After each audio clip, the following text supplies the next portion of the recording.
Good afternoon, and thank you for coming. I'm Phil Baer. I'm Ellen Baer. We're going to be reading some of our essays today. The first two relate to time that we spent living in Strasbourg, France. And I'm going to start off with one called All I Could Eat. After I finished my senior year in college and Ellen finished up her master's degree at Stanford, we decided to spend a year studying and traveling together in Europe.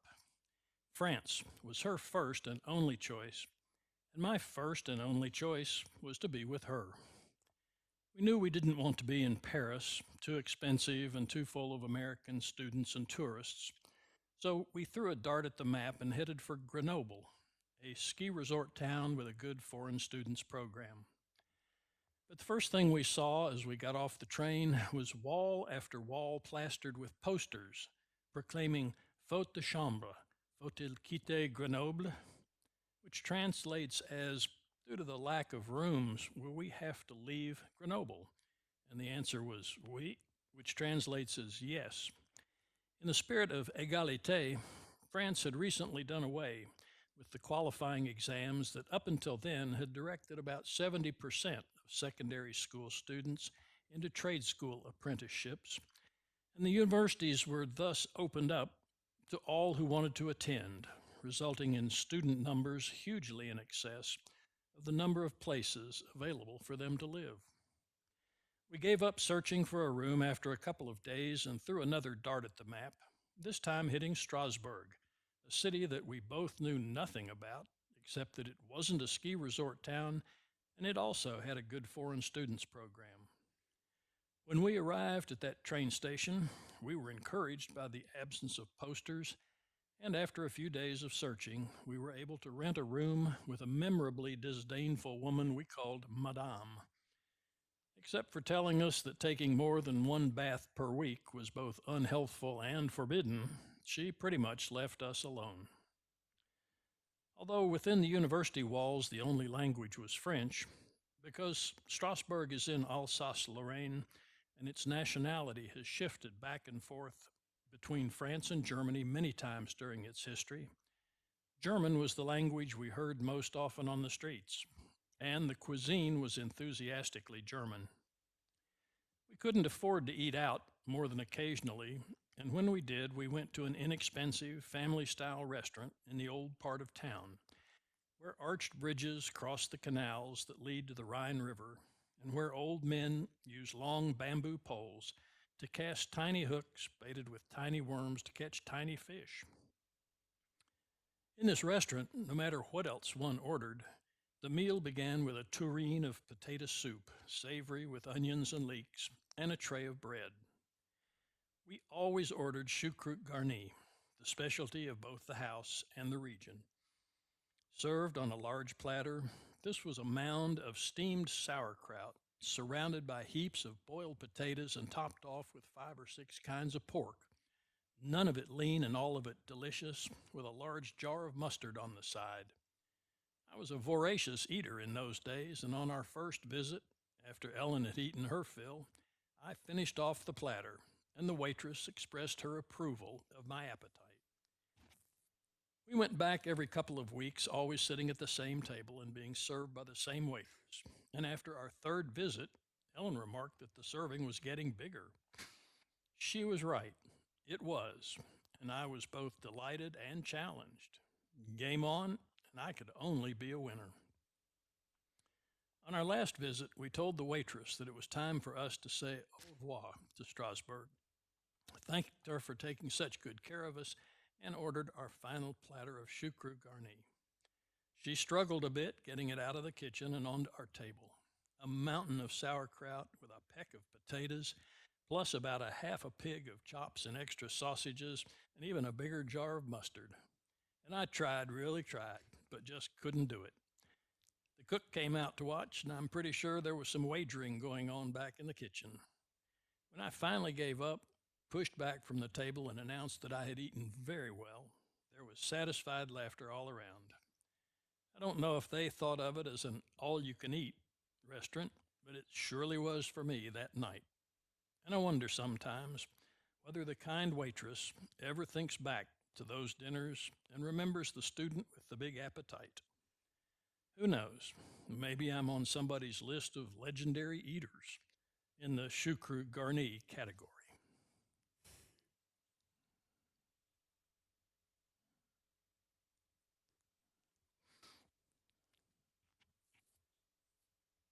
Thank you.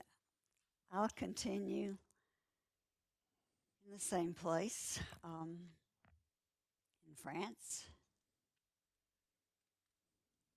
with this essay entitled JFK and Me. Like everyone else who was alive on November 22nd, 1963, Phil and I remember where we were when we heard the news. We had recently graduated from college and gone to France, where we were both enrolled in a university program for étrangers or foreigners. That day, he was visiting a classmate in the small Alsatian town of Mulhouse, and I was at the desk in our rented room in Strasbourg. Rap, rap, rap. The knocks on the door came hard and fast. Bonjour, madame, I said as I opened the door and saw our landlady standing there. Her words poured out, French and fast. Il président Kennedy a été assassiné, she said, making her fists into guns. Ah, Dallas, Texas, she went on, still pumping her gun fists as if it had been a Wild West shootout. I asked, dumbfounded, More? Il n'est pas mort. I could not believe that he could be dead. Assassinations were something that happened to warring tribesmen or archdukes in other countries, faraway places. Not America, not Texas, not Kennedy. I went out and walked to the cathedral in the center of town, looking in vain for other Americans with whom to share my shock and disbelief. When Phil returned from Marcel's home, he said that the family had gotten the news at the dinner table. Marcel's family teared up and they stopped their meal and prayed for the Kennedys and for the world. 2 days later, Madame continued the story, both appalled and excited by the bizarre details, with Jack Ruby shooting Oswald right there in the Dallas jail. Everywhere we went, we were struck by the outpouring of emotion from the French people, who felt a particular connection to the Kennedys because of their style and grace, and of course, Jackie's French heritage. The newspapers and magazines had Kennedy faces on their covers for months, and people were gentle with us American students, as if we had suddenly become orphans. And we did feel that we had lost something irreplaceable. Not just Kennedy, but our own innocence. It could happen in America, and it did, and it would again. When we returned to the USA in the spring of 1964, the country was not the same, and neither were we. Kennedy's death had brought Phil and me closer together as we held each other on that November day and looked for comfort in the cold, swift awareness of impermanence. In the face of such uncertainty, we decided to get married as soon as we got home. Phil wrote my father to ask for his blessing, an old-fashioned tradition that seemed important in a world turned upside down. In July 1999, all those memories came flooding back when John F. Kennedy Jr. flew his little airplane into the sea off the coast of Martha's Vineyard. The television coverage was nearly nonstop, starting with pictures of Coast Guard ships looking for signs of the plane, while commentators tried to think of things to say. They showed pictures of the grown-up John and pictures of his wife and her sister who were on the plane with him. But mainly they showed those sweet photos of John with his mother, father, and sister including the heartbreakingly familiar one of him in his little short coat saluting his father's casket. I didn't know until then that that picture had been taken on his third birthday. Journalists deluged us with stories of the Kennedys, knowing what a great part of our collective national consciousness they were, regardless of our politics. One reporter pointed out the coincidences of the timing, how 30 years earlier, in July, an American first walked on the moon, fulfilling JFK's vision, and how 2 days before that historic moment, Teddy Kennedy had driven off a bridge, ending his presidential ambitions. People of a certain age always called him Teddy just because we knew him so well for so long. In his eulogy for his nephew, Teddy quoted a poem that the Irish ambassador had recited for Jack and Jackie soon after their son was born. The last line was, "May the trees shake for him their blossoms down." And the blossoms did rain down for him that week as New Yorkers placed flowers around the city in his memory. Teddy continued, "We dared to think, in that other Irish phrase, that this John Kennedy would live to comb gray hair with his beloved Carolyn at his side. But like his father, he had every gift but length of years." Oh, once a year, Time magazine publishes what it calls its Making of America issue. And in July 2007, that issue was devoted to JFK. It said he wanted his epitaph to be, "He kept the peace." It quoted people close to him as saying that he planned to lift the blockade against Cuba after his reelection in 1964. He told one Hollywood crony that if we recognized Cuba, then Cubans would buy our toasters and refrigerators and get rid of Castro themselves. According to Time, what he planned to say in Dallas that afternoon was that the most effective way to demonstrate America's strength was not to threaten our enemies. It was to live up to our country's democratic ideals and, quote, practice what it preaches about equal rights and social justice. With Khrushchev, he had relied on behind the scenes diplomacy to avoid military confrontation in the Cuban Missile Crisis.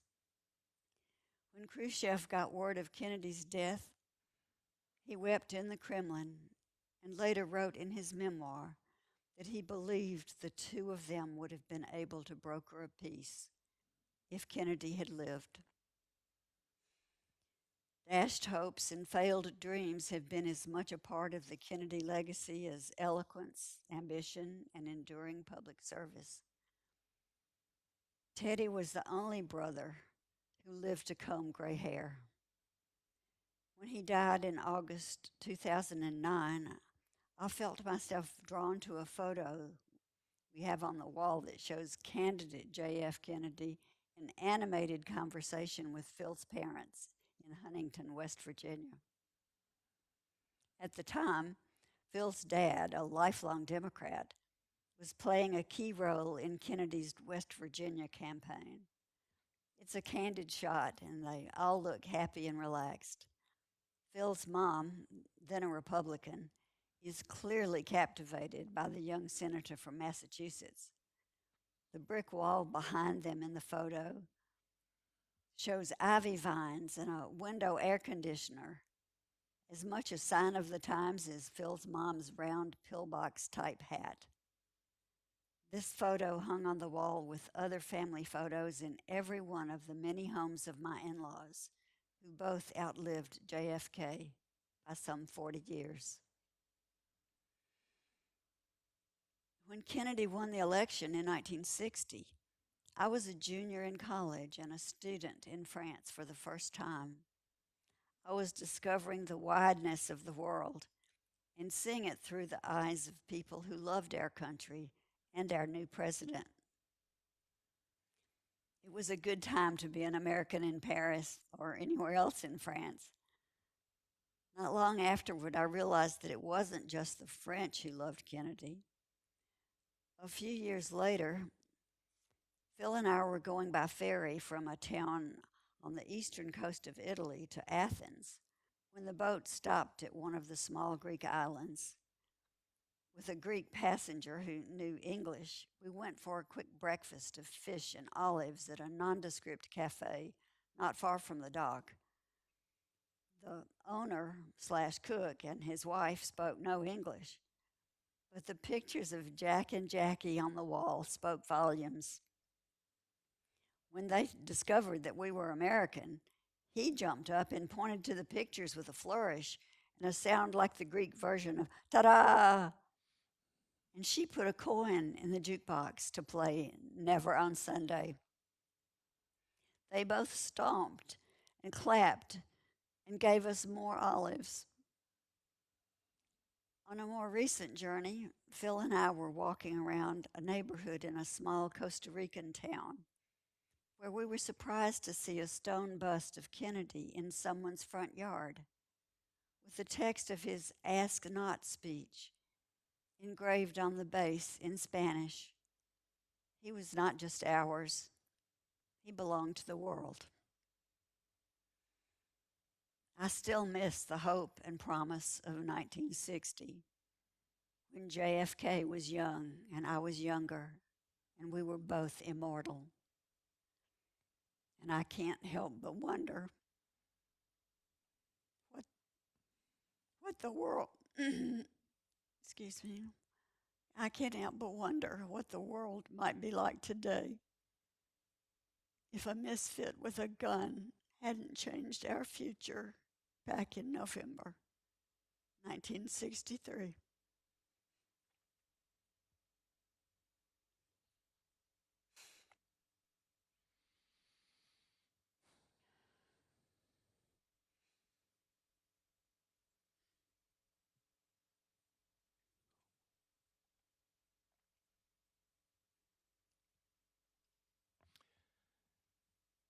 This piece, bit of a change of pace and up to more modern days. It's called The Eye of an Italian. In the grand scheme of things, I am not widely traveled, but I am relatively widely lived, having spent 1 year in France, 2 years in Canada, and 3 years in Italy, all in the name of pursuing a higher education. The time in Italy was my favorite because of the food and the language and the exuberant love that Italians express for both.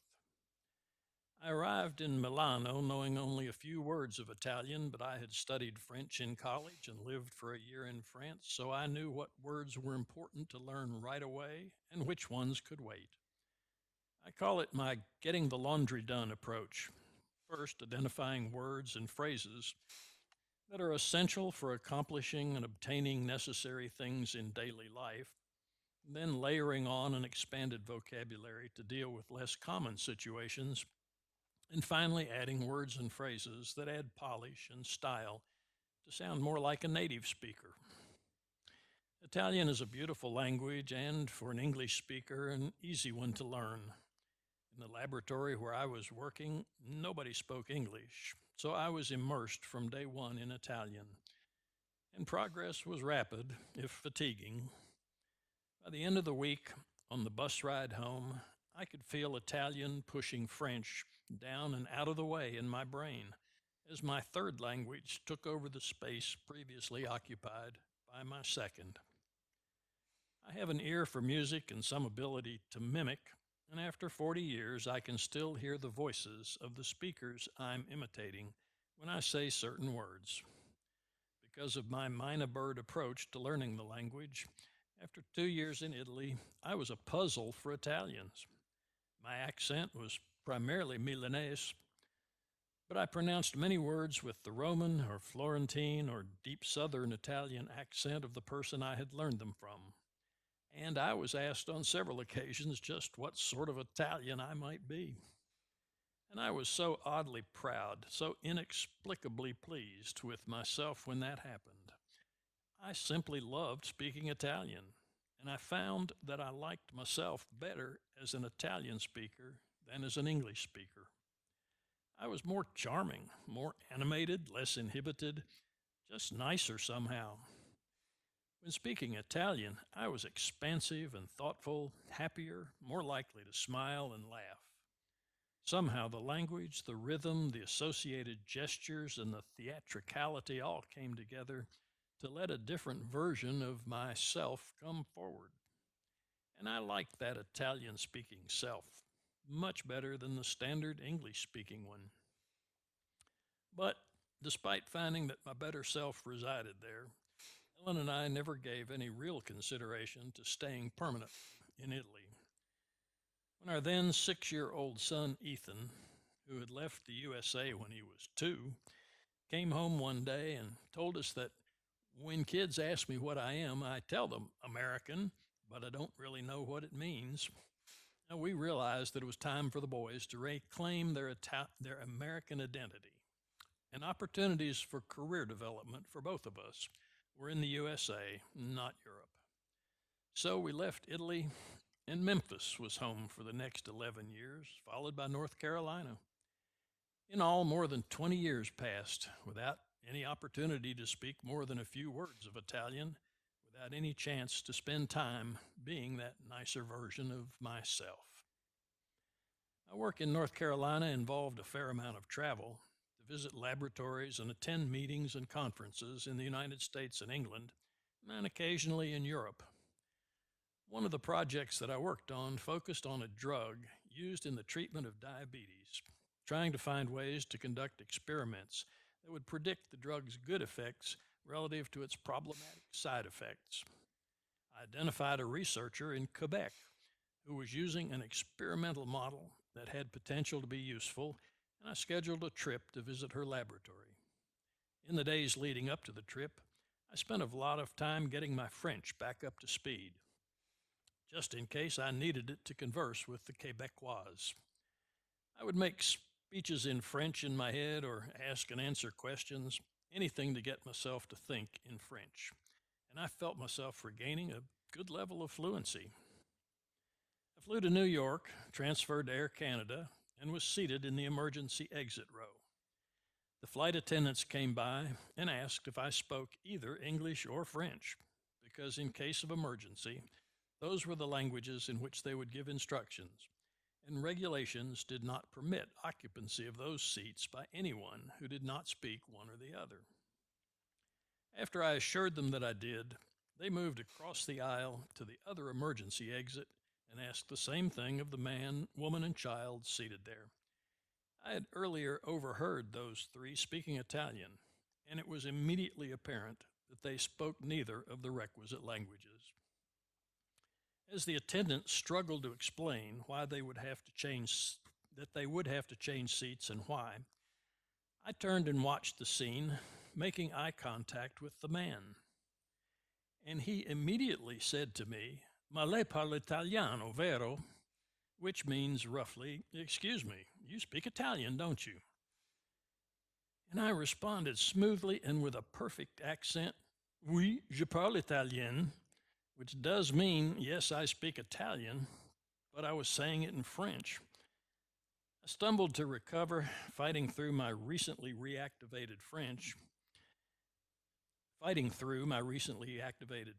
struggling for the necessary vocabulary, and managed to explain in Italian why they would have to change seats. They nodded in comprehension, thanked me, and were moved to seats further back in the plane. After we landed in Quebec, I waited in the passageway for the Italian family to get off the plane. When they appeared, I walked over and introduced myself. They thanked me for explaining the situation, and we talked briefly about their travels in the United States. Finally, I said to the man that I just had to know why he assumed that I spoke Italian.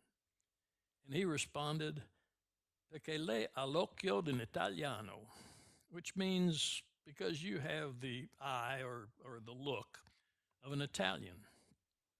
And for just the briefest moment, I felt the presence of that Italian version of myself, and I was happy to know that he was still in there somewhere, even if there wasn't a role for him to play anymore.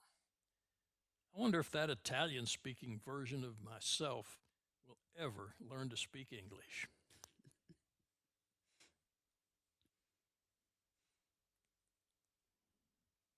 That's all true. He was so charming in Italy. Still is occasionally in Italian, in English, in French, in whatever he's speaking. Now, this one is easier to read. It's our last essay for today, and so the title is certainly appropriate. Parting Words. When someone asks me how I am, I sometimes say busy, and then if they seem the least bit interested, I rattle off a lot of chores and activities to show just how busy I am. I've noticed other people doing the same thing. Maybe it's because our society puts so much value on business and busyness.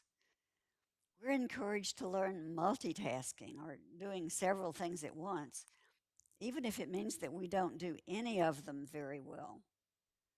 The only time some of us can relax is when we're sick in bed or on vacation. Sometimes not even then. Doing one thing at a time is more important in some other cultural traditions than in our own. One Zen teaching is simply when you eat, just eat. When you wash dishes, just wash dishes.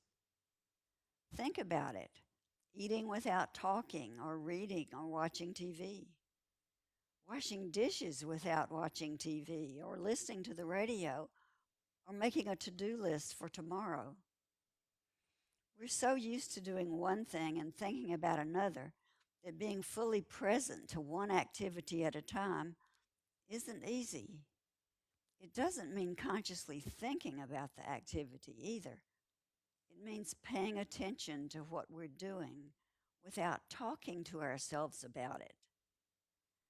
We're in the habit of mentally commenting on everything, comparing, judging, imagining.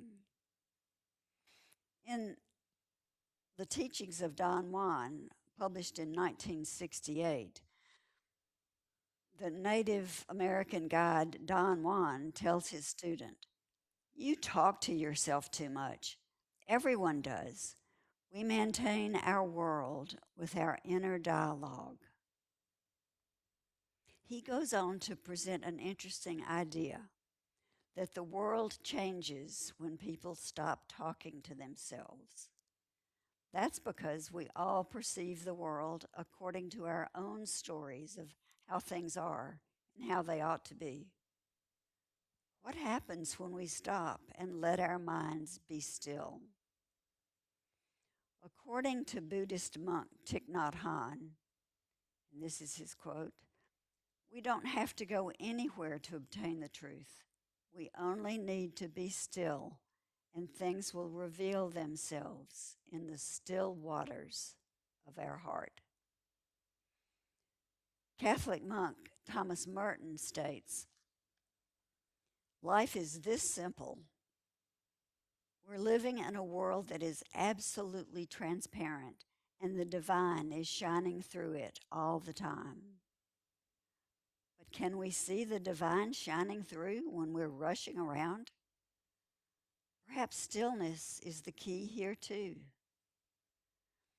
You may remember Ram Dass, who went to India in 1967 as Harvard professor Richard Alpert and then came back as Ram Dass.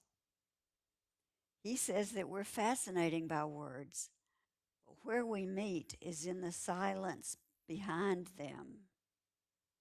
Buddhist psychotherapist Mark Epstein suggests that enlightenment is found in the spaces between words,